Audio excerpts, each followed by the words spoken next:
Welcome to Luca and Miguel. Enjoy the video.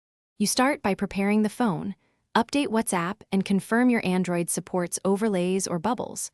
Once done, open Settings, go to Apps, then Special Access and tap Display over other apps. Find WhatsApp in the list and toggle Allow to grant permission. This lets WhatsApp place a small window above other apps. Make sure battery optimizations are off for WhatsApp so the overlay won't be killed. This prevents the feature from stopping unexpectedly while you work in another app. Next, configure WhatsApp itself. Open WhatsApp, go to Settings and then Notifications. For messages, choose Pop-up Notification and select when screen on or always as fits your preference.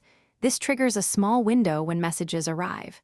If your Android supports bubbles, long press WhatsApp's notification, tap Details, and enable bubbles so conversations float. Once these are on, test by sending a message from another account. Make sure Do Not Disturb won't block those pop-ups.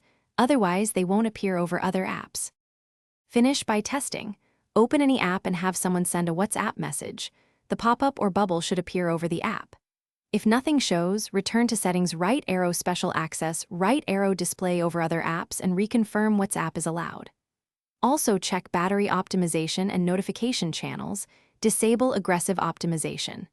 If problems persist, restart the phone.